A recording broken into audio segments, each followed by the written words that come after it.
अब है रिलीज 5 जो सितंबर 2024 में रिलीज हुआ है। उसके फीचर्स आज हम लोग देखेंगे कि टैली रिलीज 5 में क्या क्या दिया। तो आज के मीटिंग का एजेंडा जो है रिलीज 5, तो रिलीज 5 में क्या क्या नया है वो हम लोग देखेंगे। तो रिलीज 5 मेजरली इंट्रोड्यूस हुआ है कनेक्टेड जीएसटी के लिए। तो कनेक्टेड जीएसटी मतलब क्या है वो हम लोग देखेंगे कि एग्जैक्टली रिलीज 5 में क्या दिया है। कनेक्टेड जीएसटी में इतने सारे फीचर्स आपको मिलेंगे कि रिटर्न अपलोड करना, रिटर्न डाउनलोड करना, रिटर्न रिकंसिलेशन, रिटर्न फाइलिंग करना, आईटीसी एट रिस्क वो क्या फीचर है, ऑटोमेटिक लेजर क्रिएशन, हम लोग जीएसटी का नंबर एंटर करके लेजर ऑटोमेटिक कैसे क्रिएट कर सकते हैं वो हम लोग देखेंगे। अगर जीएसटी रिलेटेड कुछ एनहांसमेंट हुई है छोटी मोटी वो हम लोग चेक करेंगे। प्रोडक्ट में भी कुछ नॉन जीएसटी रिलेटेड भी कुछ एनहांसमेंट हुई है वो हम लोग चेक करेंगे। और टीडीएस का जो 194 क्यू सेक्शन है वो इसमें इंट्रोड्यूस हुआ है वो हम लोग एक बार चेक करेंगे। ठीक है, तो अभी तक का जो जीएसटी का डोमेन था टैली रिलीज 4 तक, उसमें हम लोग क्या कर रहे थे कि ट्रांजैक्शन सिस्टम में रिकॉर्ड कर रहे हैं। रिकॉर्ड करने के बाद उसको मतलब 1 से 31 तक हमारा ट्रांजैक्शन सिस्टम में रिकॉर्ड हो रहा है। फिर नेक्स्ट मंथ के 10 तक हम लोग मंथली जीएसटीआर 1 फाइल कर रहे हैं। उसके बाद जीएसटीआर 2 भी जो पोर्टल पे जनरेट होता है 14 को, उसको हम लोग बिफोर 20 तक मतलब रिकंसाइल करके जीएसटीआर 3 भी फाइल कर रहे हैं।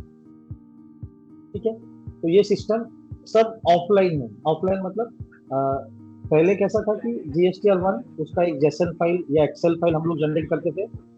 उस एक्सेल फाइल, अगर एक्सेल फाइल जनरेट किया तो ऑफलाइन यूटिलिटी से उसका जेसन जनरेट करो, एरर रेक्टिफाई करके, और फिर जाके उसको पोर्टल पे अपलोड।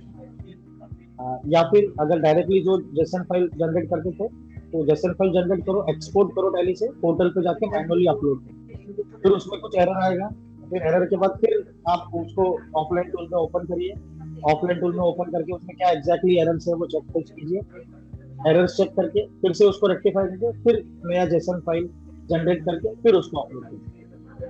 तो ये सारा सिस्टम मतलब एक्सपोर्ट इंपोर्ट, एक्सपोर्ट इंपोर्ट, ये प्रोसीजर चल रहा था आउट ऑफ टैली। अगर टैली से एक डेटा आपको मिलता था फिर आप मैन्युअली उसको पोर्टल पे जाके अपलोड कीजिए। तो ये सारा चीज अभी तक रिलीज 4 तक हो रहा था। अब रिलीज 5 में क्या किया है, रिलीज 5 में आपको टैली से ही डायरेक्टली रिटर्न अपलोड करने का ऑप्शन मिला है। मतलब आपको पोर्टल पे जाने की जरूरत नहीं, आप सीधा टैली से ही पोर्टल को लॉगिन कर सकते हैं। तो मतलब आपका जो डेटा टैली में है, जैसे आप रिटर्न फाइल करते हो रेगुलर बेसिस पे, उसी तरह से आपको रिटर्न फाइल करना है, लेकिन टैली के अंदर ही, टैली से बाहर जाने की जरूरत नहीं। तो ये एक डेटा है जिसमें हम लोगों ने रिलीज 5 इंस्टॉल करके इस डेटा को रिलीज 5 में ओपन किया था। ठीक है, तो सबसे पहला फीचर है कि जैसे हम लोग देखते हैं कि टैली में जो लेजर क्रिएशन है वो जीएसटी नंबर के हेल्प से कैसे क्रिएट होगा। तो हम लोग यहाँ पे क्रिएट में जाते हैं, लेजर में जाते हैं, तो यहाँ पे आपको fetch details using GST and UIN करके एक ऑप्शन मिलेगा।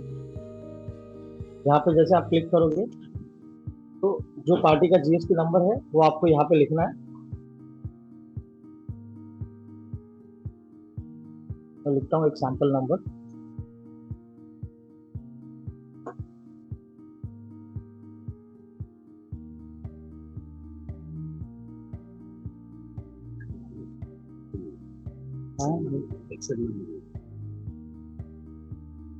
तो जैसे मैंने जीएसटी नंबर एंटर करके उसको एंटर कर दिया तो ये इंफॉर्मेशन आ गई।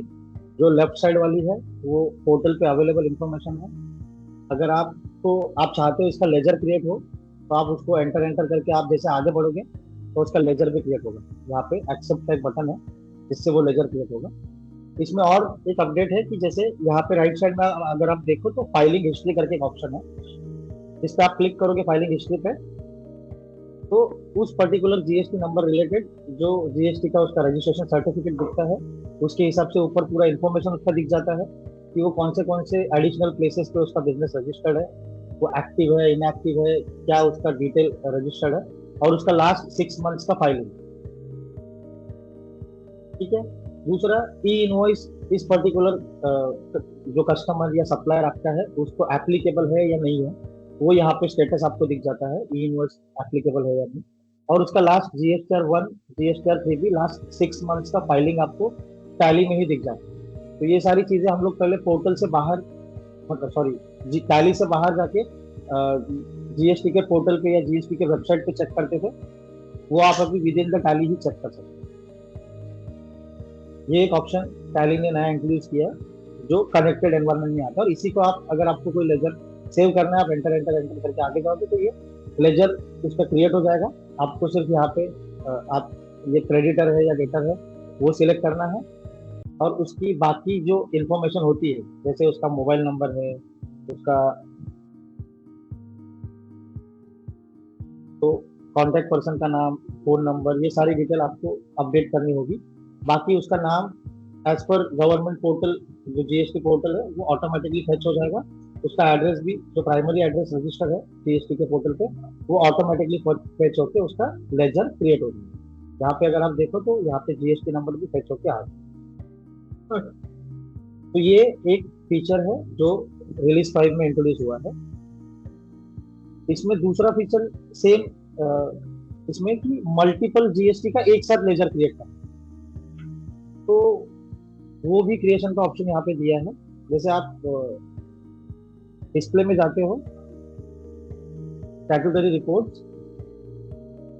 जीएसटी रिपोर्ट, यहाँ पे जीएसटी यूटिलिटी, यहाँ पे create party using GSTN UIN करके ऑप्शन है, उस पर आप एंटर करोगे तो आप 1 बाय 1 जीएसटी नंबर यहाँ पे एंटर करके 10-15 एक साथ, और उसको एक्सेप्ट करोगे तो उतने सारों का लेजर ऑटो क्रिएट होगा। या फिर यहाँ पे import GSTN using from Excel, Excel में आपको जीएसटी नंबर एक कॉलम में लिखना है, सिंगल एक कॉलम में, और वो एक्सेल का पार्ट अगर आप यहाँ पे दे दो तो ऑटोमेटिकली वो सारे एक्सेल वाले जीएसटी नंबर का वो लेजर ऑटोमेटिक टैली क्रिएट करेगा।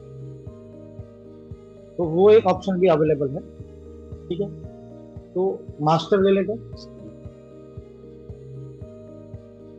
रिलेटेड ये दो ऑप्शन ऐड हुए हैं।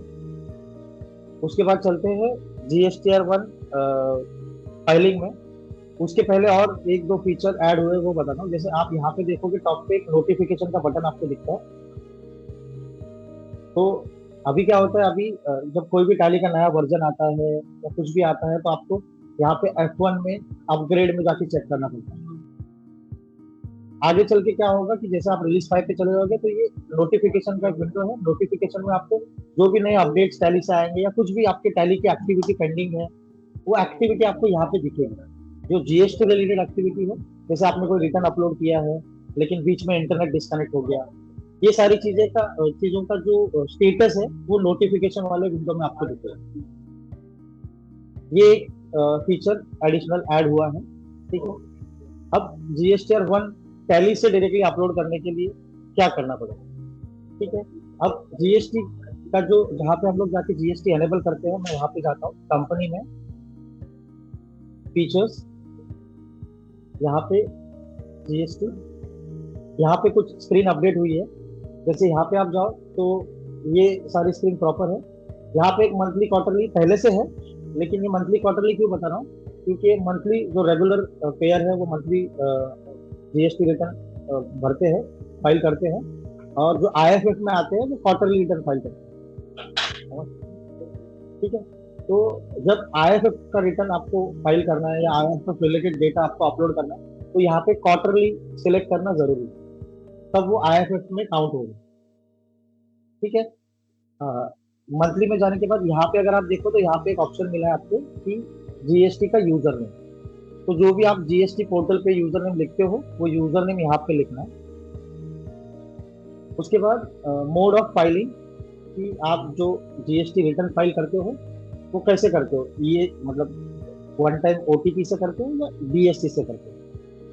तो वो आपको यहाँ पे सेट करना है वन टाइम।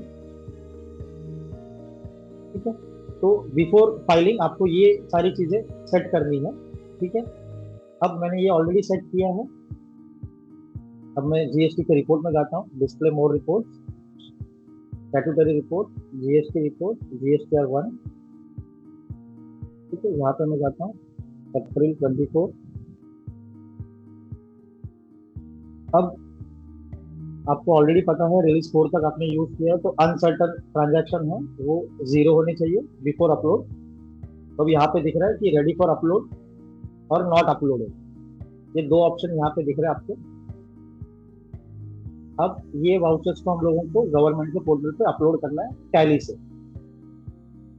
तो हम लोग कैसे करेंगे, एक्सचेंज का बटन प्रेस करना है ऊपर, एक्सचेंज के बटन को प्रेस करके यहाँ पे अपलोड जीएसटी रिटर्न करके एक ऑप्शन।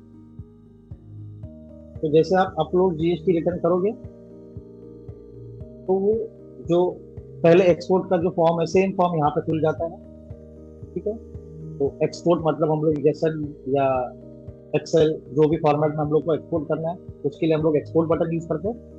सेंड का बटन हम लोग प्रेस करेंगे तो सेंड के बटन में वो डायरेक्टली गवर्नमेंट के पोर्टल पे चला जाएगा। तो जैसे मैं सेंड पे क्लिक करूंगा, यस, तो एक ओटीपी आएगा, जो रजिस्टर्ड मोबाइल नंबर है उस पर एक ओटीपी आएगा, सेंड ओटीपी। मैं ओटीपी एंटर करता हूँ।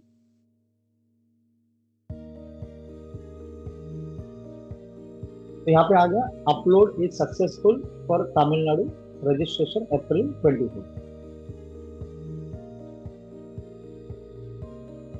तो अप्रैल मंथ का मेरा जो रिटर्न मतलब डेटा है वो अपलोड हो गया गवर्नमेंट के पोर्टल पे। यहाँ पे अगर आप देखो तो यहाँ पे पहले दिख रहा था कि रेडी फॉर अपलोड, यहाँ पे अभी नो एक्शन रिक्वायर्ड आ गया। मतलब ये सारा डेटा मेरा प्रॉपर था, कोई एरर नहीं था, तो ये अपलोड हो गया। अब अपलोड होने के बाद मैं फिर यहाँ पे जाता हूँ एक्सचेंज में। यहाँ पे मुझे ऑप्शन है फाइल GSTR 1, मतलब मेरा डेटा अपलोड हो गया। जैसे आप यहाँ से अपलोड करोगे, अगर आपको क्रॉस वेरीफाई करना है तो आप गवर्नमेंट के पोर्टल पे जाके देख सकते हो, वो डेटा आपको GSTR 1 में अपलोडेड दिख जाएगा आपको। ठीक है, तो पहला प्रोसेस होता है हम लोग डेटा अपलोड करते हैं, जो अभी भी करते थे लेकिन ऑफलाइन ऑफलाइन करते थे कि जेसन फाइल एक्सपोर्ट करो, फिर गवर्नमेंट के पोर्टल पे जाओ, वहां पे जेसन फाइल अटैच करो, तो वो डेटा अपलोड हो जाता है। अब वो टैली से ही डेटा अपलोड हो गया। अपलोड होने के बाद नेक्स्ट प्रोसीजर है फाइल GSTR 1। तो मैं फाइल GSTR 1 में जाता हूँ, जिसमें मेरा ये अप्रैल का मुझे एक समरी दिख रहा है, B2B एक्सपोर्ट। तो इसको मैं फिर से सेंड करता हूँ। तो ये अगर आप देखो तो आपने देखा रहेगा पहले टैली ऐसा स्टक होता था, अब वो परसेंटेज वाइज आपको कुछ दिखता है, कुछ चल रहा था। ये एक नया अपडेट है रिलीज 5 का। तो ये एक आपको फाइलिंग के पहले एक विंडो दिखाएगा कि ये टोटल ट्रांजैक्शन कितना है B2B का, अ, और अदर सेक्शंस के ट्रांजैक्शन का टोटल काउंट दिखाएगा, टोटल वैल्यू दिखाएगा टैक्सेबल, और वो सारी चीजें आपको यहाँ पे दिखाएगी। उसके बाद यहाँ पे स्टेटस दिखा रहा है नॉट फाइल, ARN नंबर कुछ नहीं है, ARN डेट कुछ नहीं है। अब कंटिन्यू फाइलिंग, जैसे मैं कंटिन्यू फाइलिंग पे क्लिक करूंगा मुझे पैन नंबर डालना पड़ेगा उस पर्टिकुलर पार्टी जिसका मैं GST फाइल कर रहा हूँ। ठीक है, अब मैं पैन नंबर लिखता हूँ, फिर एक OTP आएगा। ये प्रोसीजर हम लोग पोर्टल से फॉलो करते, वही प्रोसीजर हम लोग को सीधा टैली में प्रोवाइड कर दिया। मैं फिर से OTP लिखता हूँ।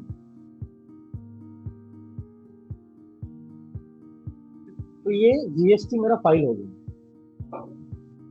अगर मैं व्यू समरी करूँ यहाँ पे, तो व्यू समरी में अगर आप देखो यहाँ पे देखो ARN नंबर यहाँ पे दिखने लग गया, मतलब जो पोर्टल से हम लोग फाइल करने के बाद ARN नंबर दिखता है वो यहाँ पे सीधा शो हो गया। अभी फाइल हुआ तो आज 20 सितंबर को मैंने GSTR 1 फाइल कर दिया।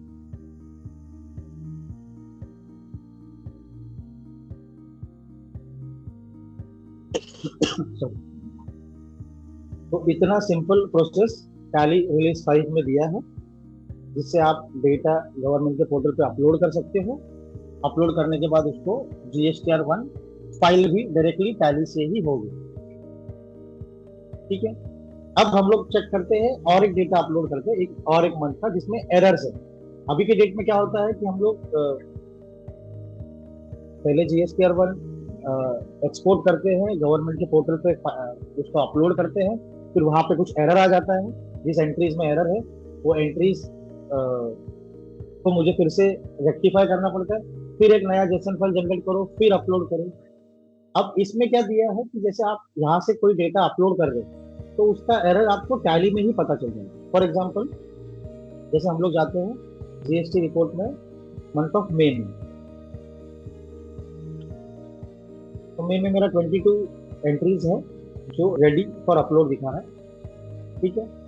अब मैं एक्सचेंज में जाता हूँ, अपलोड GST रिटर्न में जाता हूँ, यहाँ पे इसको सेंड कर देता हूँ। यस।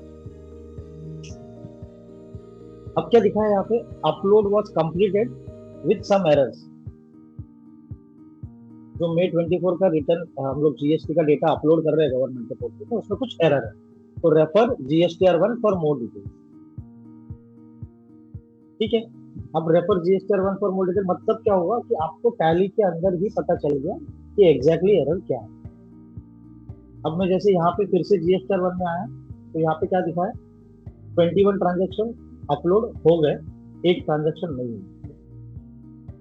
एंटर किया, उसमें एरर क्या है कि ये जो ईश्वर ट्रेडिंग है उसका GST नंबर इनएक्टिव है। उस केस में हम लोग क्या करते हैं, उस पर्टिकुलर पार्टी को उस पर्टिकुलर एंट्री में जाके अनरजिस्टर्ड ट्रेड करके या कंज्यूमर ट्रेड करके उसको वो एंट्री ले लेते हैं, जिसमें वो B2C में ट्रांसफर हो जाता है। ठीक है। अभी भी हम लोग वही करेंगे।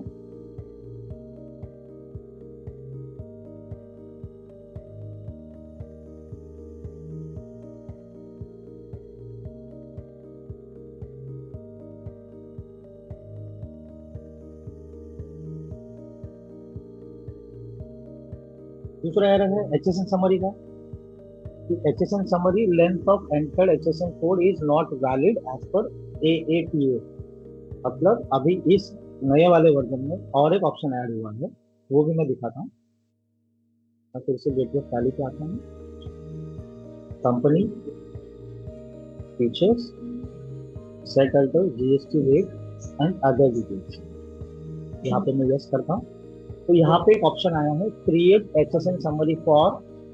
तो सारे सेक्शन के लिए HSN समरी क्रिएट करनी है या B2C छोड़ के HSN समरी सेट करनी है, या किसी के लिए भी नहीं करनी। तो ये तीनों ऑप्शन यहाँ पे प्रोवाइड किए हैं, प्लस उन तीन ऑप्शन के साथ टर्नओवर के बेसिस पे आपको आपके HSN का जो लेंथ है वो कितना होना चाहिए वो यहाँ पे सेट करने का ऑप्शन दे दिया।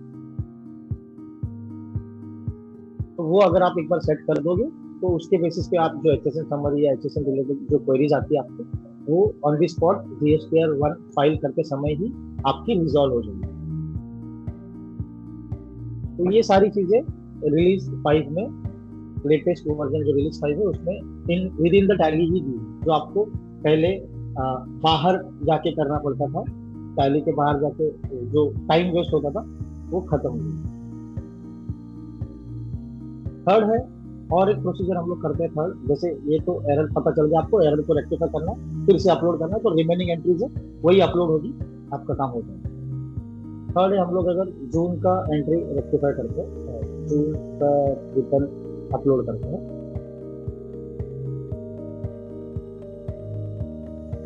जून में भी 22 एंट्रीज है।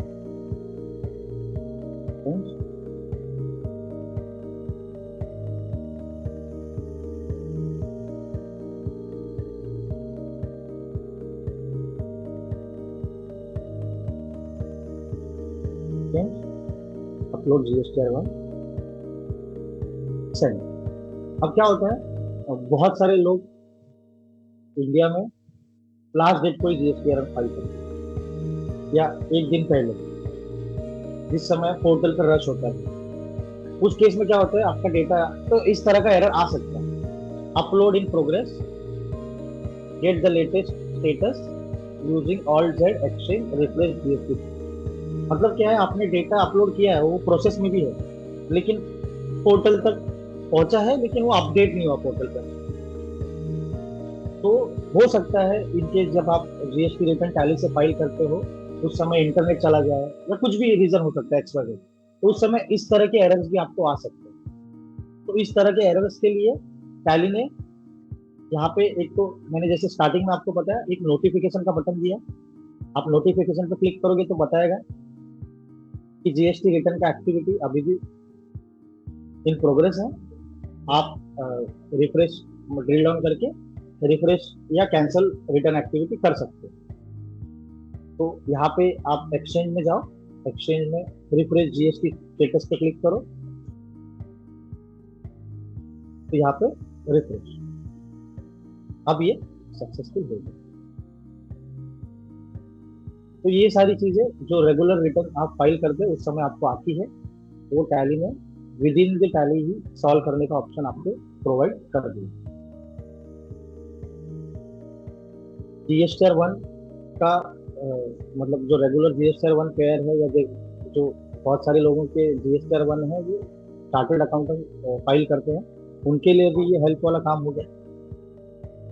दूसरा, और किसके लिए हेल्प के लिए काम है ये, कि जैसे जिनको ई इनवॉइसिंग एप्लीकेबल है, उनके केस में क्या होता है कि जैसे ई इनवॉइसिंग जिसको एप्लीकेबल है, उन्होंने रेगुलर बेस पे ई इनवॉइस फाइल कर दिया, ठीक है। अब हम लोग normally GSTR 2A 2B reconcile करते हैं, लेकिन जीएसटीआर 1 कभी रिकंसाइल करते हैं क्या? करते भी होंगे बहुत सारे कस्टमर, पता नहीं, लेकिन जीएसटीआर 1 भी रिकंसाइल आप इसके मदद से कर सकते हो। उससे क्या होगा कि आपके ई इनवॉइस से एक डेटा गवर्नमेंट के पोर्टल पे चला गया। अब डेटा आपके पास भी अवेलेबल है, गवर्नमेंट के पोर्टल पे भी अवेलेबल है। यहाँ पे यूजर के पास एक्सेस है, वो कोई भी डेटा कभी भी चेंज कर सकता है, क्योंकि टैली कहीं पे रेस्ट्रिक्ट नहीं करता यूजर को कि ये इस एंट्री को चेंज मत करो, ये जीएसटी 1 फाइल हो चुका है या ई इनवॉइस हो चुका है। और यूजर इंटेंशनली भी नहीं उसको नहीं कर रहा, यूजर भूल चूक से उसको कर लेता। तो जब आप जीएसटीआर 1 का रिकंसाइल करोगे, उस केस में क्या होगा, आपको पता चलेगा कि आपके बुक्स में जो डेटा अवेलेबल है और जीएसटी पोर्टल पे जो डेटा अवेलेबल है, उसमें कुछ मिसमैच है। उस मिसमैच से आपको पता चलेगा कि शायद हो सकता है कि गलती से आपने एक वाउचर, सेल्स का वाउचर पोर्टल पे अपलोड कर दिया जो अराउंड 20,000 का था, लेकिन बाद में आपके जो डेटा एंट्री वाला यूजर है उसने चेंज करके उसको 19,000 कर दिया। तो आगे चल के ऑडिट के समय आपको कोई क्वेरी नहीं आए, या इस चीज के लिए आप रेगुलर बेसिस पे जिसको ई इनवॉइसिंग एप्लीकेबल है उसी के लिए नहीं, बाकी सब लोग भी अगर ये करें, तो उनका ऑडिट के टाइम पे जो क्वेरीज आती है मैक्सिमम इनवॉइस चेंजेस की या कुछ भी, वो सारी क्वेरीज खत्म हो जाएगी जीएसटीआर 1 रिलेटेड जो क्वेरीज होगी। तो जैसे हम लोग अपलोड करते हैं रिटर्न, वैसे ही हम लोग डाउनलोड भी कर सकते हैं, ठीक है। तो डाउनलोड के लिए क्या है, सेम सिस्टम है, दिखाता हूँ इसमें।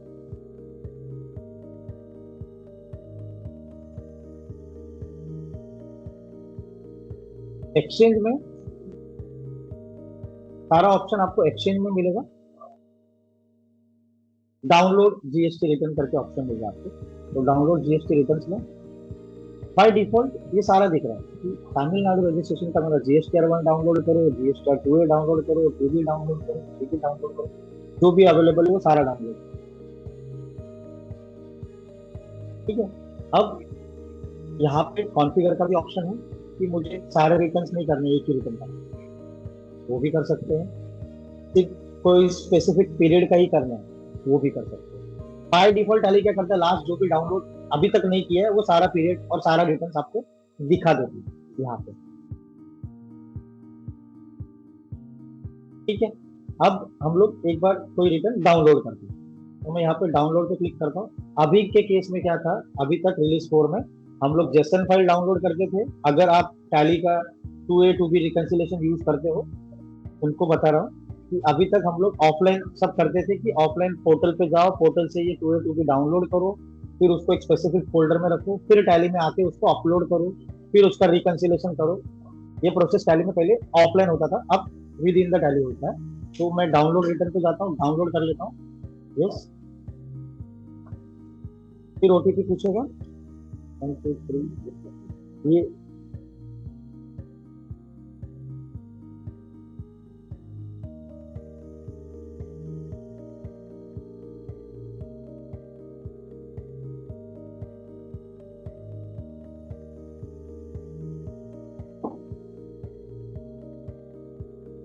ये सारे रिटर्न्स मैंने एक साथ डाउनलोड किए, तो वो प्रोसीजर चल रहा है उसका कि सारे रिटर्न्स को वन टाइम, आप अगर कोई स्पेसिफिक पीरियड के लिए ही डाउनलोड करोगे तो स्पेसिफिक पीरियड का भी unable to complete this option operation at the moment, try again later. तो इसका भी एक ट्रैकर, मतलब जो ट्रैकर एक ऑप्शन दिया है, जैसे जीएसटी रिलेटेड कुछ भी आप ऑनलाइन एक्टिविटी कर रहे हो, उसका एक ट्रैकर टैली ने प्रोवाइड किया। उस ट्रैकर में ये एक्टिविटी रिलेटेड लॉग आपको मिलता है। जैसे इतने सारे हम लोगों ने रिटर्न्स डाउनलोड करने की ट्राई की, तो GSTR 1 अप्रैल मई जून जुलाई अगस्त सितंबर तक का डाउनलोड हो गया। फिर 2A भी सितंबर तक का डाउनलोड हुआ, 2B मई तक का ही डाउनलोड हुआ, उसके आगे नहीं हुआ। कुछ एरर हुआ, कुछ पोर्टल पे अवेलेबल नहीं है, ये तो मेरे पास सैंपल डेटा, लेकिन जो भी एरर होगा आपको पता चल जाएगा इस केस में। ठीक है, तो वो आप चेक कर सकते हो कि हुआ नहीं हुआ, यहाँ पे आपको ट्रैकर में दिख जाएगा। ठीक है, अब यहाँ पे मैं display more report, statutory report, GST report, GSTR 1 reconciliation का एक ऑप्शन है, इसमें आप अप्रैल में जाओ।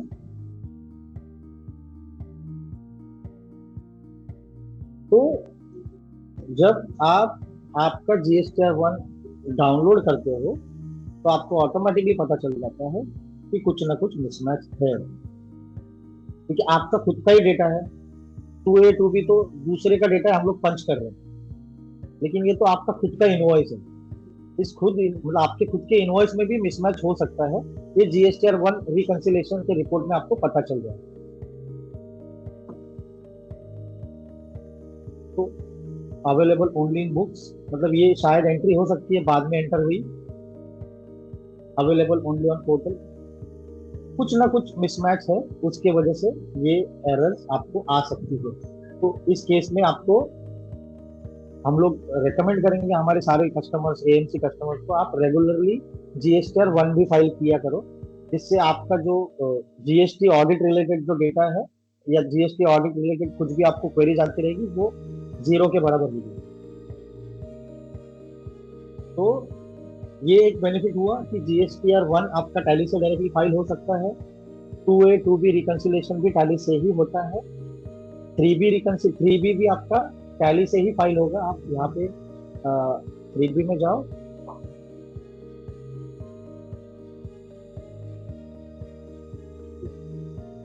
3B भी आप डायरेक्टली टैली से ही फाइल कर सकते हो।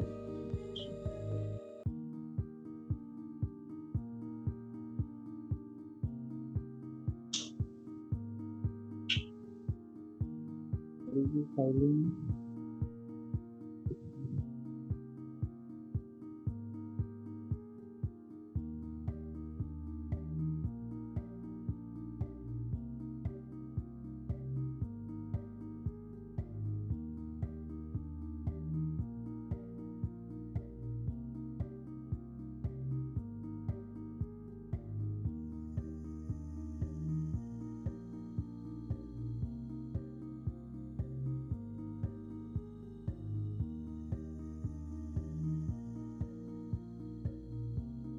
तो मतलब जीएसटी रिटर्न में आप जैसे जाओगे, नॉर्मल हम लोग जीएसटी रिटर्न में जाते हैं, अप्रैल 24, ये 3B अपना है एक्सपोर्ट। यहाँ पे जीएसटी रिटर्न में आप जाते हो, ये सेंड कर दोगे तो GSTR 3B का डेटा भी पोर्टल पे अपलोड हो जाएगा। GSTR 3B सक्सेसफुली फाइल्ड होगा। तो GSTR 1 GSTR 3B directly tally से आप फाइल कर सकते हो। जो पेमेंट है, मतलब GSTR 3B related data portal पे अपलोड हो जाएगा, पेमेंट आपको गवर्नमेंट के पोर्टल से ही करना, टैली से नहीं होगा। 2A 2B रिकंसिलेशन आप टैली से कर सकते हो, वो ऑप्शन टैली ने प्रोवाइड किया है। 2A टू बी रिकंसिलेशन का। पहले वाले वर्जन में भी था, ऑफलाइन था टैली में, अब वो डायरेक्टली डाउनलोड होकर टैली में आ जाता है। तो कनेक्टेड एनवायरनमेंट में ये जीएसटी रिलेटेड फीचर्स ये एक है। और एक फीचर बच गया, अ, एक फीचर है जैसे आईटीसी एट रिस्क हम लोग बोलते हैं। आईटीसी एट रिस्क क्या है कि जैसे कोई भी पार्टी है, जो वेंडर है, हम लोग जिसको रेगुलर बेसिस पे पेमेंट कर रहे हैं, लेकिन क्या वो vendor time to time GST file कर रहा है, या जो इनवॉइस आपके सिस्टम में बुक है उस इनवॉइस रिलेटेड उसने गवर्नमेंट को, मतलब उसका रिटर्न गवर्नमेंट रिटर्न फाइल किया है या उसका जीएसटी पे किया है, वो आपको टैली में पता चल जाए। जैसे यहाँ पे अगर आप जाओ, हम लोगों ने कुछ प्री डिफाइंड रिपोर्ट्स बनाए हैं।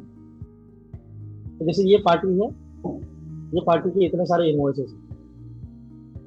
अब ये क्या बोल रहा है कि ये जो पहला वाला इनवॉइस है इसका डिटेल मैच है।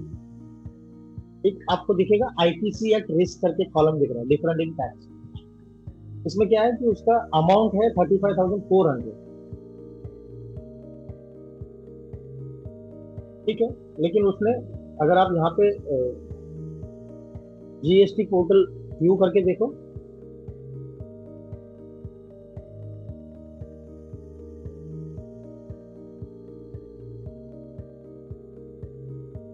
पोर्टल वैल्यू, तो वो क्या बता रहा है कि यहाँ पे हम लोगों ने जो टैली में इनवॉइस बुक किया है, वो इनवॉइस बुक किया है 18% पे, और उसने जो इनवॉइस गवर्नमेंट के पोर्टल पे अपलोड किया है वो 12% से अपलोड किया है। उसकी वजह से 1800 रुपीज का मिसमैच है।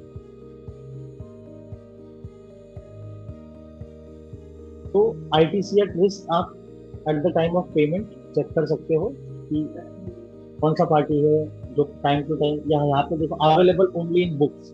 इसका मतलब क्या है कि हम लोगों के पास उसका एंट्री तो बुक है सिस्टम में, लेकिन इसका जीएसटी अभी तक, इसका जीएसटी रिटर्न फाइल नहीं है। तो ये एक बहुत अच्छा रिपोर्ट है जिससे आपका बहुत सारा पैसा बच सकता है। आप जब पार्टी को पेमेंट करो, वेंडर को जो पेमेंट करो, उसमें आप चेक कर सकते हो कि वो रेगुलर फाइलर है कि नहीं। जो हम लोग ने लेजर क्रिएशन के टाइम पे चेक किया था, उसका फाइलिंग हिस्ट्री, वो आप चेक कर सकते हो। दूसरा है कि उस फाइलिंग हिस्ट्री के बाद यहाँ पे आप रेगुलर अगर जीएसटी टैली से रिटर्न या रिकंसिलेशन फाइल करते हो, तो उसके बेस पे आपको पता चलेगा कि ये आईटीसी इसका रिस्क पे है या नहीं है, मतलब वो प्रॉपरली उसने जीएसटी फाइल किया है या कुछ हमारे पास से कुछ गलती हुई। जैसे ये इस एंट्री में हमको पता चला कि उसने 12% का इनवॉइस दिया था, हमने 18% में बुक किया, या हो सकता है उसने 18% का इनवॉइस दिया, उसने 12% से फाइल किया। गलती आपकी भी हो सकती है, गलती उसकी भी हो सकती है, लेकिन यहाँ पे पता चल जाती होगी। तो जो मिसमैच है उसको प्रॉब्लम है। अवेलेबल ओनली ऑन बुक से मतलब रिटर्न फाइल नहीं हुआ। रिकनसाइल मतलब डेटा प्रॉपरली गवर्नमेंट के पोर्टल पे अपलोडेड है, जो सप्लायर के साथ हम लोग डील करते हैं। तो ये एक अच्छा फीचर है आईटीसी एट वाला। और एक नया फीचर ऐड हुआ है कि जैसे आप मतलब जीएसटी रिलेटेड इतने ही फीचर अपडेट हुए हैं आईटीसी। हाँ, मैं एक बार कंफर्म करता हूँ। हाँ, एक मिनट।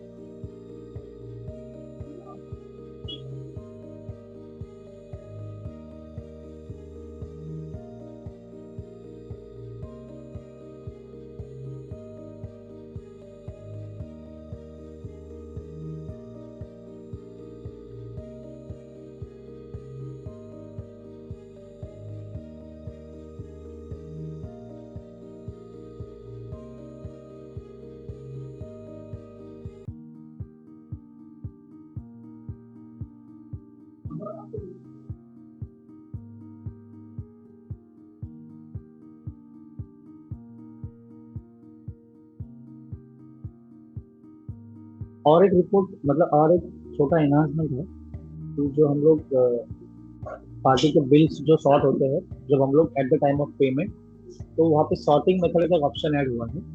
सेटिंग में अगर आप जाओ डिस्प्ले में,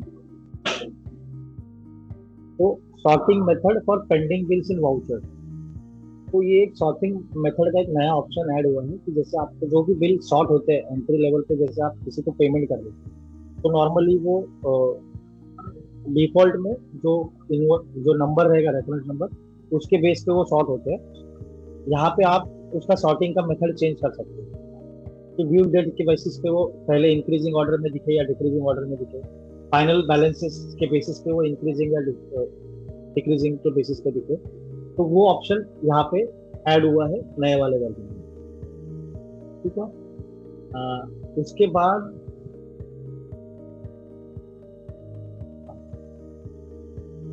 और एक नया फीचर ऐड हुआ है जो हम लोग बोलते हैं कि स्ट्राइक व्यू। स्ट्राइक व्यू क्या है कि जैसे मैं यहाँ पे जाता हूँ तो F1 में, सेटिंग में, डिस्प्ले, यहाँ पे एक ऑप्शन आपको मिलता है enable strike view for reports, enable strike view for vouchers.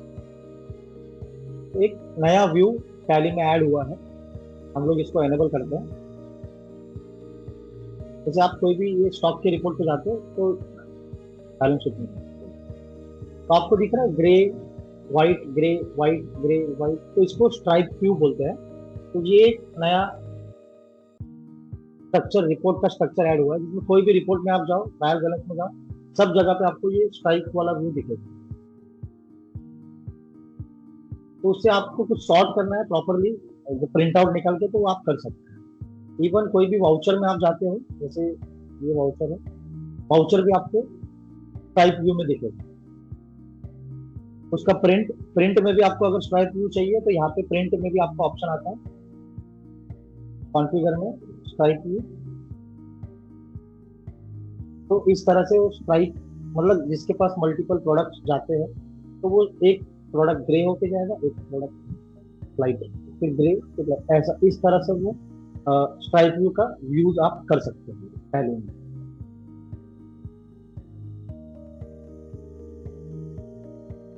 ये एक फीचर ऐड हुआ है और है फीचर वन अपलोड। जस्ट मैं रिकॉल करता हूँ क्या बज गया।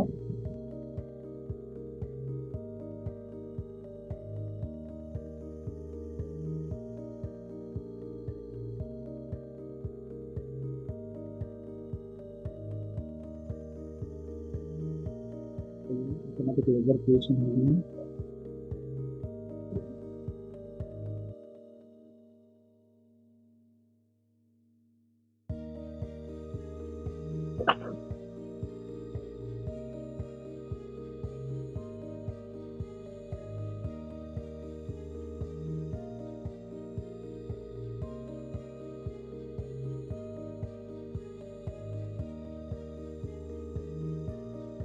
अब बचा मतलब जो प्रोडक्ट एनहांसमेंट है और कनेक्टेड जीएसटी एनवायरनमेंट, ये टॉपिक कंप्लीट हो गया। अब है अपना टीडीएस। अगर कोई कस्टमर टीडीएस यूज करता है तो 194 क्यू जो है, जो हम लोग सेल्स बिल पे तो किसी का टीडीएस अगर काटते हैं तो उस केस में क्या था, 50 लाख तक का लिमिट है। 50 लाख तक उसका, एक साल में अगर टर्नओवर कोई कस्टमर के साथ हम लोग 50 लाख का टर्नओवर अचीव करते हैं तो तब तक उसका टीडीएस नहीं काटना है, और 50 लाख के बाद उसका टीडीएस काटना है। तो वो प्रोविजन जो टैली में नहीं थी वो प्रोवाइड कर दी है। वो मैं दिखाता हूँ एक बार। जैसे फॉर एग्जांपल सिंपल मैं एक मास्टर क्रिएट करके बताता हूँ, उसमें आपको पता चल जाएगा। प्लगइन में हम लोग यहाँ पे अगर टीडीएस एनेबल करते हैं तो ये यहाँ पे टीडीएस का नेचर ऑफ पेमेंट हम लोग क्रिएट करते हैं। यहाँ पे हेल्पर में हम पे ठीक है। तो यहाँ पे तो 0.1%, ठीक है। तो यहाँ पे थ्रेशोल्ड लिमिट का ऑप्शन है, तो थ्रेशोल्ड लिमिट में मैं 50 लाख लिखता हूँ।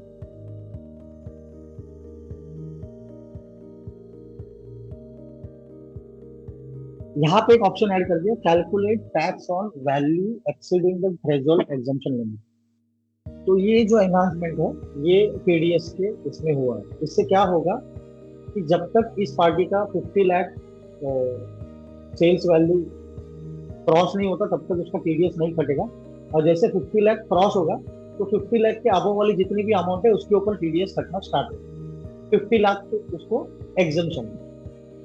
तो ये एक नया फीचर टैली में ऐड हुआ है। और लास्ट एंड बेस्ट इसमें ऐड हुआ है टैली कैपिटल। टैली कैपिटल मतलब क्या है कि आप टैली से लोन अप्लाई कर सकते हो। आपके टैली कैपिटल का एक ऑप्शन मिलेगा आपको, टैली कैपिटल, जिसमें टैली का 3 बैंक से फिलहाल टाइप है। एक कोटक है, एक फ्लेक्सी लोन है, तीसरा एल&टी फाइनेंस है। आप यहाँ पे आपका क्रेडिट स्कोर भी चेक कर सकते हो। लोन एप्लीकेशन करना है, लोन एप्लीकेशन कर सकते हो। अप टू 75 लाख का अनसिक्योर्ड लोन आपको टैली से मिल सकता है। जो भी उसका डॉक्यूमेंट फर्निशमेंट होगा वो सब टैली से ही होगा। तो ये एक नया फीचर टैली में रिलीज 5 में ऐड हुआ है।